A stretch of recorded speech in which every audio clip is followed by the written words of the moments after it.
Entonces, ¿qué es lo que se va a tener, ¿no? Con los disipadores se van a reducir los periodos de vibración y se van a reducir también los desplazamientos. En cuanto a lo que son derivas, lo mismo, fuerzas igual. Luego, una tesis de maestría que participé como consultor externo con el mismo Ricardo Oviedo en la Universidad de Ingeniería de Lima acerca de el uso de estos sistemas de disipación de energía. El edificio que se eligió fue la Clínica Angloamericana en la ciudad de Lima, ¿no? Este edificio, como lo ven, es una torre de concreto, no de hormigón armado, ¿no? Y teníamos que ver la viabilidad en cuanto a lo que es el reforzamiento estructural. Para ello ubicamos unos microtremores para poder ver las vibraciones ambientales que se tenía en todos los pisos, ¿no? Las mediciones las realizamos con el dispositivo conectado al computador y obtuvimos lo que son netamente tanto la componente transversal como longitudinal para el octavo piso que se tiene. Se construyó el espectro, este para el octavo piso, y la ubicación por la altura. Acá estaban los disipadores, como les decía, brazo metálico, disipador y los anclajes, ¿no? Entonces, hasta ese momento todavía no se había visto en el Perú lo que es el sistema de anclajes. Se diseñaron tanto el brazo metálico como los anclajes en ambos extremos. Ahí está el detallado del diseño de las conexiones. Se hizo algo más, se utilizó otro software, no solamente el ETAP, sino se utilizó el programa NonLink, programa de no linealidad, ¿no? Y lo que queríamos es comprobar entre el NonLink, ¿no?, versus lo que es el ETAPS, ¿no? Para una característica de un pórtico simple podemos ver de que hay una gran convergencia de resultados, con brazos rígidos igual, pasamos ya con el disipador en forma lineal y con el disipador en forma no lineal. Resultados totalmente análogos.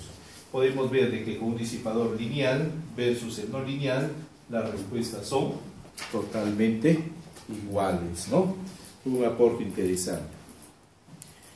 De ahí también ha habido otra investigación en la misma ciudad de Lima, en la Universidad de Ciencias Aplicadas. Pero para esto ya utilizamos una nueva metodología, la metodología del diseño por desempeño, ¿no? La metodología del diseño por desempeño a través del Comité Vision 2000, ¿no? Para los estados de daños, despreciable, leve, moderado, severo y completo, los niveles de desempeño. La norma trabaja en el caso peruano con un estado de daño moderado, una seguridad como nivel de desempeño. Significa que hay daños que deben de existir en los elementos estructurales, ¿no? Basado en todo ello, que es lo mismo que ustedes trabajan en vuestra norma, está identificado en 3 tipos de categorías o importancia de las edificaciones. Para el caso de ustedes, cuando el factor de importancia es igual a 1, un objetivo básico; cuando es igual a 1,3, un objetivo esencial riesgoso; y cuando es un nivel de 1,5, estaríamos en uno de seguridad crítica. Cuando se hacen los diseños, se hacen generalmente con sismos raros de 475 años de periodo de retorno, y lo que quiero es un edificio totalmente operacional, ¿no? Eso es lo que siempre se requiere, que quede operacional post-sismo, ¿no? Post-sismo. Entonces, esa metodología se trabaja ya con una deriva distinta, ya no es la deriva de lo que corresponde a la norma, sino es una deriva del nivel de desempeño. ¿Cuál es la deriva para ese sismo? Que es moderado, ¿no?, y un estado de daño de un periodo de 475 años. Se tiene de 5,8 sobre 1000, 5,8 sobre 1000. Es decir, si usted quiere diseñar disipador, ya no va a trabajar con la norma del 20 sobre 1000, sino va a trabajar con las normas de una exigencia mucho mayor, ¿no? Una exigencia mucho mayor para los sismos que se requiere como esperados, ¿no? En el caso de esta edificación trabajamos con 5,8 sobre 1000. Se elige la deriva. Esa se llama deriva objetivo. Deriva objetivo. Una cosa es la deriva de la norma, que es para las edificaciones comunes, y otra cosa es la deriva objetivo, que se va a trabajar para disipadores. Entonces, cuando van a trabajar con disipadores, ya no trabajan con su norma, sino van a trabajar con esta tablita para los niveles de los tipos de edificaciones, los daños que se esperan como nivel de desempeño, ¿no? La edificación, y acá está, sismo raro, 475, seguridad, y deriva de 5,8 sobre 1000, ¿no? 5,8 sobre 1000. Si fuese totalmente operacional, ¿cuál hubiese sido la deriva? 3,3 sobre 1000. Es decir, si yo voy a hacer un hospital, tiene que quedar como totalmente operacional, ¿no? Es por eso que le decía de que las derivas no tienen que ser tan altas, ¿no? Tienen que ser un poco más bajas, de tal manera de que el diseño que se tenga, y cuando se va a tener un disipador, de repente la sección que tú tenías, todavía vas a incrementar y más el disipador para que pueda cumplir con estas derivas objetivos que es del Comité Vision del año 2000, ¿no? Ahí está, sin disipadores, con disipadores, porcentaje de reducción bastante alto. Esta tesis fue asesorada acá en el Ecuador, ¿no? En Guayaquil, ¿no? Vía internet, ¿no? Constantemente consultaba, ya es ingeniero Lamachón, ¿no? Acerca de los dispositivos, y él trabajó con los viscoelásticos, ¿no? Los viscoelásticos, Universidad Católica de Santiago, Guayaquil, creo que es. Lo que planteaba pues era no una estructura de hormigón, sino una estructura de acero con las características de los perfiles que se tenían, ¿no? Sus cargas, tanto muertas como vivas, y las propiedades físicas del material. Para ello se construyó el espectro elástico, ¿no? Y con el espectro se trabajó, con el espectro vuestro, ¿no? Para una zona, la zona de Guayaquil, con un Z de 0,4, factor de 1,8, ¿no? Importancia de 1, el R de 3, en fin, irregularidades, todo ello. Los periodos T sub 0 y T sub C, ¿no? Para la curva descendente, ¿no? Los factores de suelos y el exponente R. Entonces, lo que les decía a ustedes, ¿qué es lo que se tiene que ingresar? ¿No? Primero se hizo en forma lineal, ¿no? Entonces se tiene que ingresar una rigidez, se tiene que ingresar el coeficiente de amortiguamiento, ¿no? Coeficiente de amortiguamiento. Acá están los dispositivos que se colocó por altura.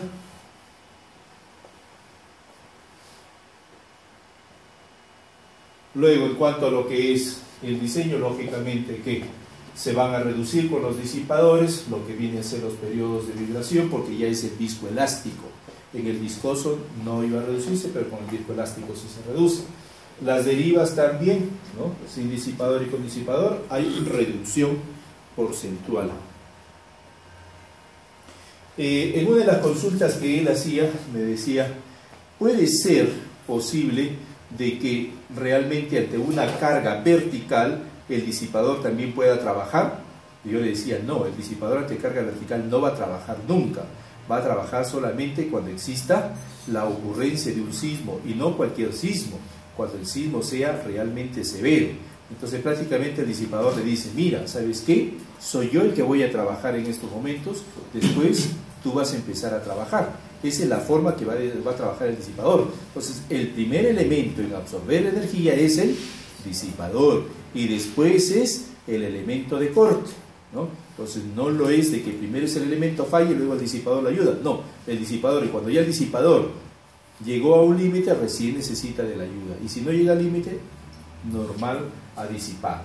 Pero para carga vertical no va a trabajar, pero de todas maneras, pues como todo joven siempre impetuoso dice, voy a comprobar, ¿no? Quiero comprobarlo, de repente sí trabaja y se descubre una nueva teoría, ¿no? Entonces, por carga vertical podemos ver sin disipador con disipador. ¿Diferencia? Ninguna. Entonces, sí tenía razón, dice, ¿no? Bueno, perfecto. Por carga sísmica, sí, ahí sí va a haber una diferencia, ¿no? Miremos, 124 con 70. Entonces, la diferencia sí es notoria, ¿no? Es notoria de acuerdo a lo que se va a tener. Hay una reducción de porcentual en cuanto a lo que van a ser secciones, ¿no? Sí. ¿Esos 70 ya son obtenidos con escalado el espectro? En este caso se hizo con el espectro normal, el de Guayaquil con su mismo espectro. Sí, no varió, ¿no? En realidad no le dice que lo escale, ¿no? Usted puede trabajar con el espectro, pero el disipador tiene que ser proyectado para un sismo demasiado intenso, ¿no? Entonces no tendría sentido para la misma aceleración esperada en la zona determinada, ¿no? Pues bien, se obtuvieron pues los resultados, las reducciones como ya se esperaba, ¿no? Después hablamos del tiempo historia no lineal, ¿no? En el tiempo historia no lineal, ¿no? Para que trabaje en cuanto a lo que es solamente el disipador. Utilizamos un registro del año 93, claro está que él lo consiguió ese registro porque yo no soy de la zona, ¿no? Consiguió el registro y se trabajó con este registro que le habían proporcionado de esta estación Centenario, ¿no? Acá está el doctor que le había proporcionado la información. Y aquí vino algo muy importante. Este registro tiene 3024 pasos, ¿no? 3024 pasos. Y entonces la pregunta era, una vez que termina el sismo, ¿qué pasa con el disipador? ¿Qué va a pasar? ¿El edificio seguirá oscilando? ¿Que el disipador sigue trabajando o no sigue trabajando? Para eso colocamos 4000 pasos. Es decir, post-sismo, sin movimiento, pero se incluye más pasos, ¿no? Para verificar. Para ello, la aceleración espectral que se tuvo es de 0,46, ¿no? Se factoró solamente con 15% adicional. Se hizo, acá están las propiedades para el no lineal, rigidez, coeficiente de amortiguamiento y el exponente. Porque es un viscoelástico, exponente es 1, ¿no? El coeficiente de amortiguamiento y su rigidez. Lo mismo tengo que ingresar, si usted lo ve, es el mismo en la parte lineal. Tengo que ingresarlo como tal. Y de ahí está el balance de energía. Edificio sin disipador, tiene que absorber bastante. Edificio con disipador. Y el disipador colocó tantos disipadores con características muy intensas, de tal manera de que, miren ustedes, absorbía más energía que el propio edificio, ¿no?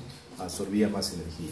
Entonces vino otra opción para poder reestructurar. Ahí está la curva histerética, similar.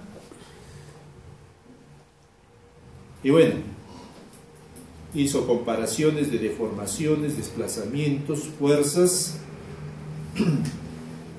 y una reestructuración. Esto era lo original, 58,6 toneladas, reestructurado 42,4 toneladas. Vamos a ver qué es lo que va a pasar.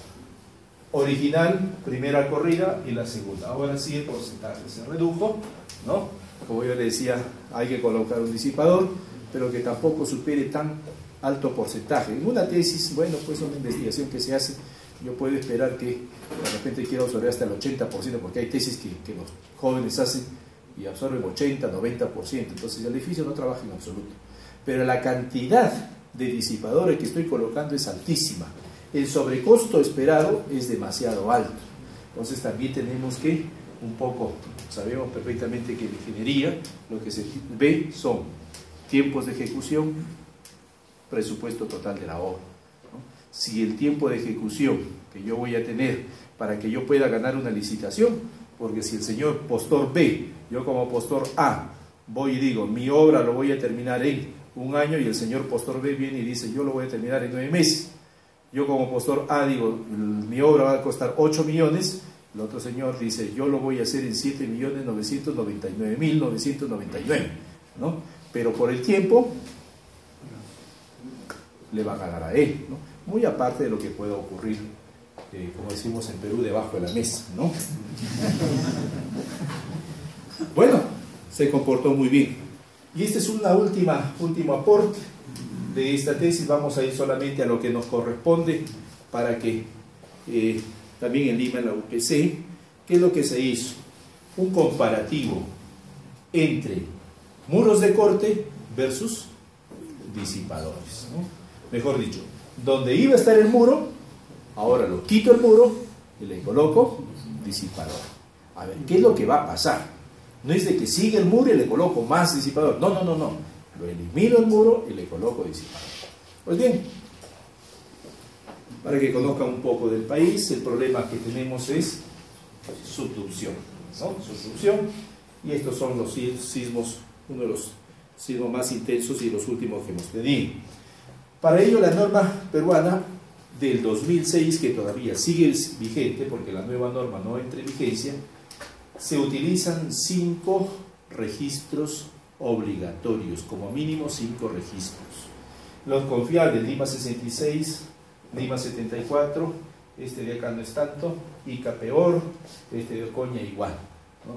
Entonces, tenemos pocos registros confiables, ¿no? Pocos registros, por eso les decía, la instrumentación es muy importante, pero bueno, utilizamos con ellos y los escalamos. Siempre cuando vamos a hacer un reforzamiento, lo que estamos pensando es peraltar columnas encamisado, lo que estamos pensando, directo, encamisado, arriostres o muros de corte, es lo que siempre se nos viene a la mente, ¿no? En cuanto a lo que es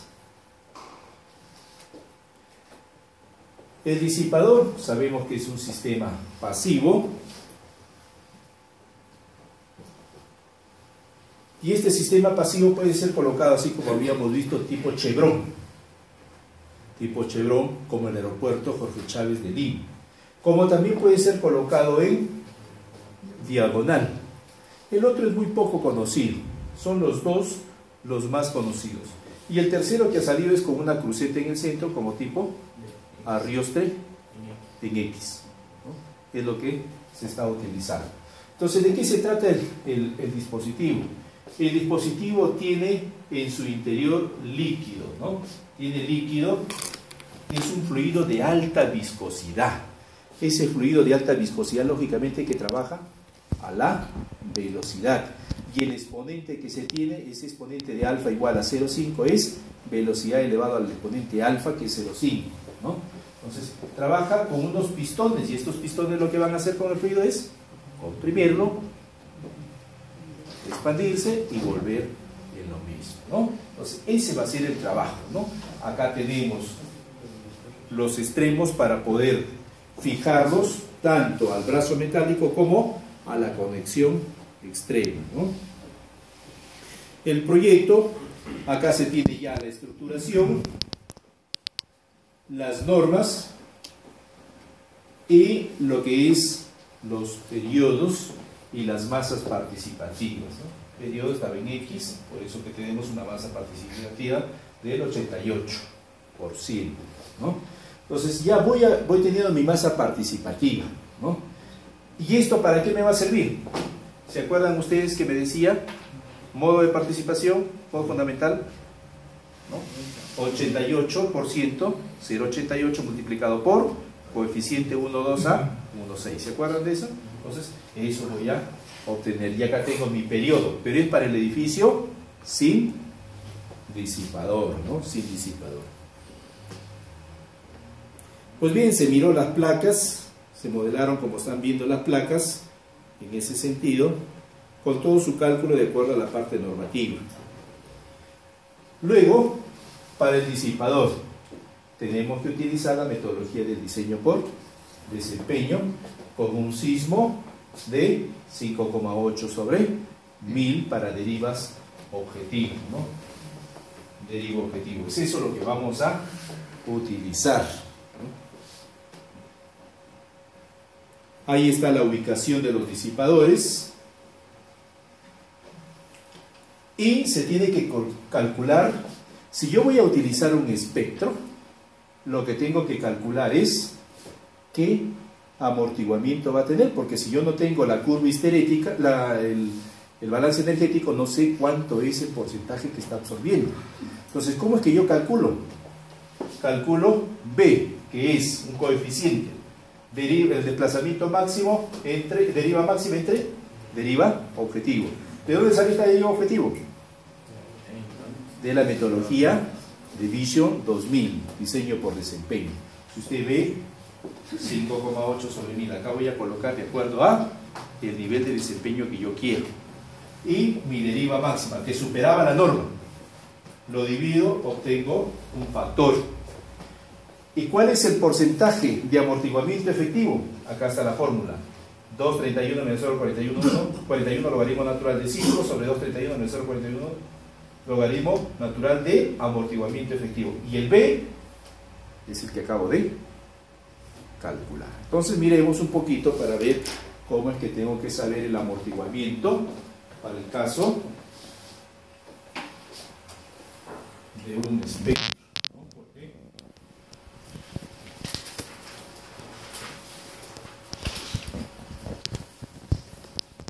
Cálculo del amortiguamiento.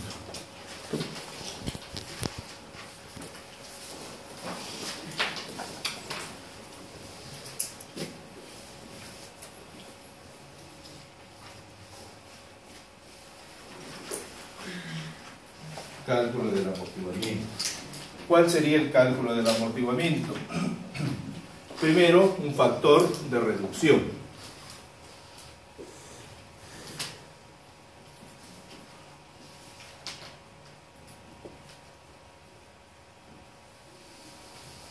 Este factor de reducción va a ser igual a la deriva máxima sobre la deriva objetivo. Esta deriva objetivo se obtiene por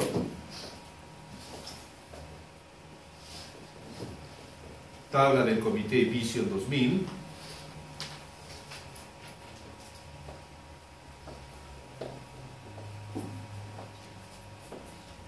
de acuerdo al sismo esperado, ¿no?, y el nivel de desempeño.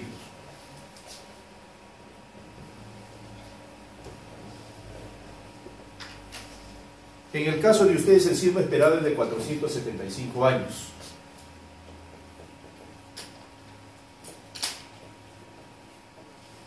Y nivel de desempeño.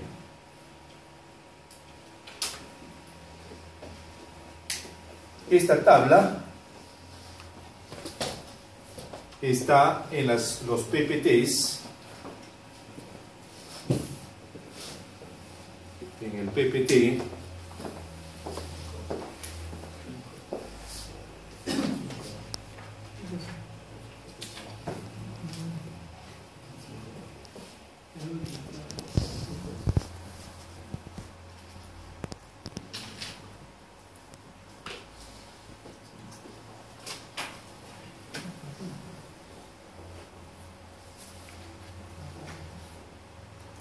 PPT número 34. PPT 34 y 33. 33 y 34. ¿Ya? PPT 33 y 34, ahí está.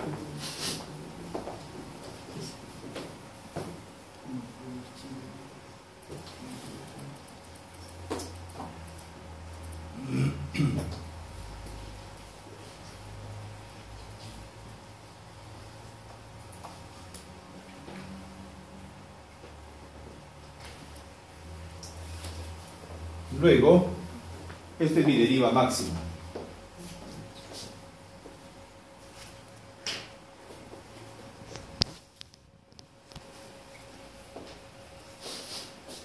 ¿Cuándo yo voy a utilizar un disipador? Cuando la deriva no lo ha pasado, ¿no?, está por encima y necesita de algo para reposar, ¿no? Si la deriva pasó, ok, ¿para qué voy a necesitar disipador? Ya sería ilógico, ¿no? Deriva máxima. Obtengo el factor de reducción.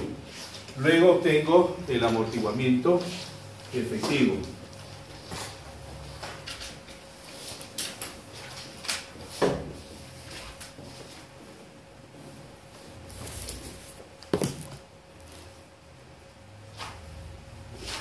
Si tengo disipadores en X y en Y, tendré que hacer B en X, B en Y. Este es para disipador en X, disipador en Y. No siempre va a ser necesario. Puede ser que en una dirección pase las derivas todo ok y en la otra dirección es donde voy a necesitar. Luego del amortiguamiento efectivo lo voy a obtener a través de la relación B igual 231 menos 0,41 logaritmo natural de 5. 231 menos 0,41 logaritmo natural de el amortiguamiento efectivo.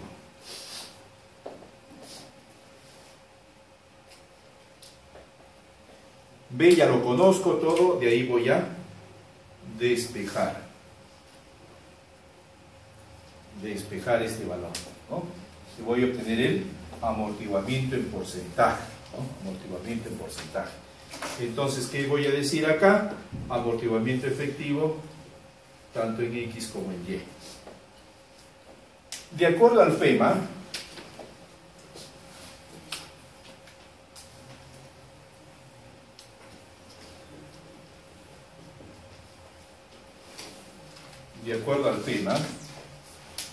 para estructura de hormigón armado se considera un 5% menos.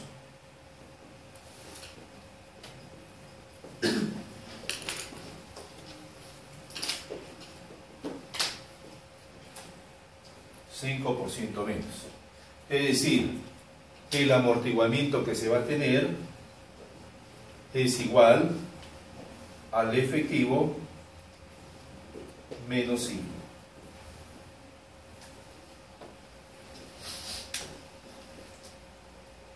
Y finalmente tengo ya mi amortiguamiento. En este caso se tenía para X 7,45, para Y 28. Amortiguamiento que se indujo o se consideró es el de 25%, mayor al 20,8, ¿no? Entonces ya induzco un amortiguamiento que se va a tener. Así obtengo el amortiguamiento final.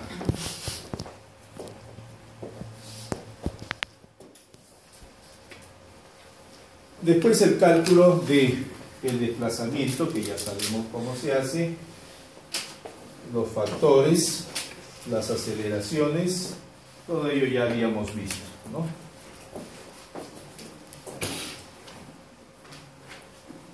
Coeficiente de amortiguamiento y el cálculo. Miren ustedes, primer piso es distinto el ángulo que los otros pisos.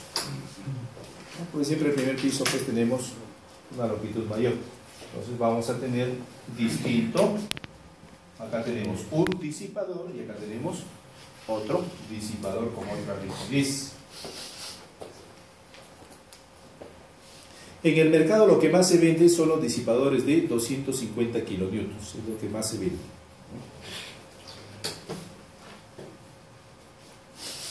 Luego se tiene que diseñar el brazo metálico, tubular.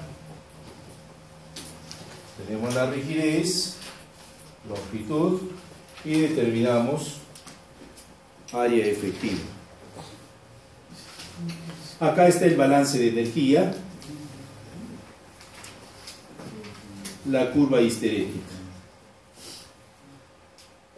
Bueno, finalmente reforzamiento, las placas eran las que se tenían que esforzar más, ¿no?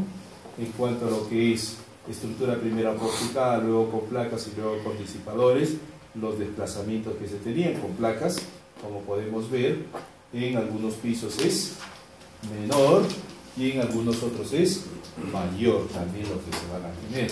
Sino en Y ocurre lo mismo en cuanto a lo que son desplazamientos. Derivas igual ¿no? Con placas pasó totalmente ok, con disipadores mucho mejor, ¿no? Deriva de 37 sobre 1000 de 0,9 sobre 1000. Muy efectivo. Fuerzas lo mismo, también placas y disipadores, reducción, lógicamente, cortes, un poco más con el disipador. Y lo que es en cuanto a lo que es costos también y lo que es reparación, ¿no?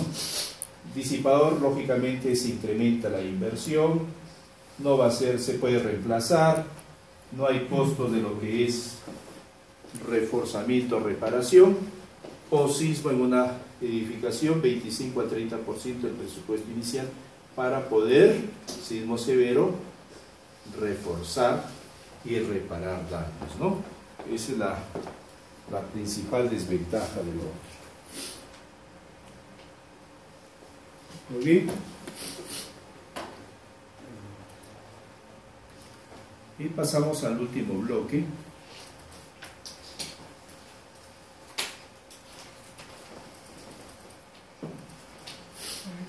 que es el aislador sísmico, ¿no? Entonces acá les he dado la secuencia de todo el cálculo, está bastante clarito, creo yo, ahí, ¿no? Porcentaje que se tiene que tener, y este porcentaje de amortiguamiento tiene que ser similar al que yo voy a tener con la OEL, paso a paso en el tiempo, ¿no? No puede ser de que yo calcule un porcentaje de amortiguamiento y esté colocando, en pocas palabras, lo que te está diciendo es, mira tú la cantidad de energía que sería necesario disipar. Más de eso ya no coloques disipadores, ¿no? Está ahí nada más suficiente, 25% te manda para este edificio, o 30%, ¿no?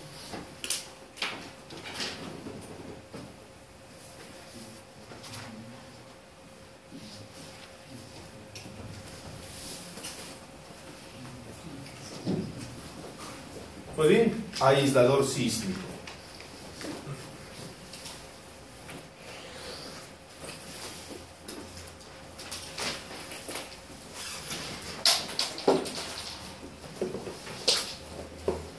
Aislador sísmico.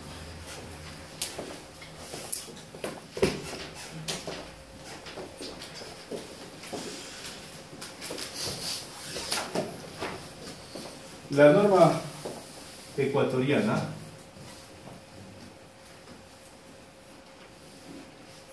también nos va a direccionar al FEMA 450. ¿Lo dice? Con la diferencia de que uno es el capítulo 13 y el otro es el capítulo 17, ¿no? En cuanto a lo que es, a dónde tiene que dirigirse en el FEMA. Pues bien, nos invita a revisar el FEMA y seguir el procedimiento que nos indica en el FEMA.